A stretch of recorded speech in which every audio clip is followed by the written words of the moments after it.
I'm Charles Wilson, Staff Product Cybersecurity Architect at Torque Robotics.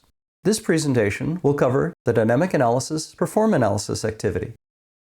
This diagram shows the overall AVCDL training path.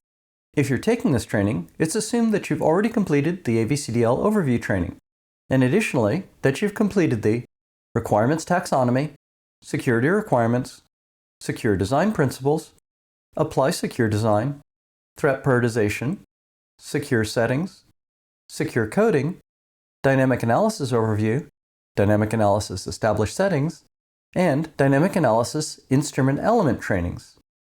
This training will cover the Dynamic Analysis Perform Analysis activity. Before getting into the Perform Analysis activity, let's briefly review where it fits in the overall dynamic analysis process. Here's the dynamic analysis process, which we've previously covered in the Dynamic Analysis Overview training. Our focus for this training will be on the third activity, that of performing the analysis. Within the Perform Analysis activity, the instrumented element test based on a specific dynamic analysis tool performs its analysis activity, generating a dynamic analysis output file. Now, this activity is presumed to be performed within a CI/CD pipeline, and as such requires no participation from people. It may be the case that the test is run manually, however. In the general case, it's assumed that it's not, that automation is being employed. Given the title of this section, Runtime Considerations, one might be inspired to think, didn't we just cover this in the element instrumentation activity training? And the answer for that is yes. Although the considerations that were discussed in that training should have been addressed during the actual instrumentation activity, there may still be things which need to be addressed when the test goes live. Let's revisit some of those. The first and arguably most important consideration is that of termination on error. It's not uncommon for someone to create a test and put it into the build system only to have it crash and burn. This is, of course, the traditional "it works on my machine" problem. It's exacerbated because dynamic analysis tests which are configured to terminate on error will in fact do just that. It's critical that regardless of whether the test terminates on error or simply returns an error code, that you handle the behavior in a way that allows the CI/CD pipeline to continue to its next task.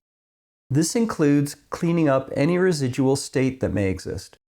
Regardless of how many times one emphasizes this, it still shows up as an issue. The next is related to the first, and that is issue occlusion. When an issue is detected, you have to ensure that it's not masking some more fundamental issues. The mechanism for this was addressed in the training on element instrumentation. Finally, since the systems which are looking at cybersecurity from an external standpoint may be triggered by the data exposed by the element's instrumentation, we need to make sure that these external tests are turned off for the duration of the dynamic analysis or otherwise flagged so that they're not generating false positives related to the element under consideration. With that, we've covered the treatment of the analysis activity within the dynamic analysis process. Let's look at some takeaways. There are two main points to keep in mind when performing dynamic analysis, and strangely enough, they don't have anything to do with performing the analysis itself. The first is pre-flighting the pipeline before the actual test goes live. And the second is accounting for error conditions after the test runs. It's presumed that by the time you're putting the test into the build system, that you've confirmed that the test runs with the code of interest. For additional information and to get a more in-depth set of references, the Dynamic Analysis Perform Analysis Procedure Tertiary document is available in the AVCDL GitHub repository. All AVCDL materials, both in source and distribution forms, are available on our GitHub site, as shown here. Because of the size of the repository, it's recommended that you either clone the repository or download a zip archive of it if you're not familiar with using Git. Instructions for downloading a zip archive are linked to on the repository's front page. Videos covering various aspects of the AVCDL are available on our YouTube channel, as shown here. It's important to note that all AVCDL materials, except for the introductory blog posts, are intended for product cybersecurity engineering practitioners. With this training complete, if you've completed the other trainings covering the dynamic analysis process activities, you can proceed to the other trainings at this level. These include static analysis, fuzz testing, and secure code review.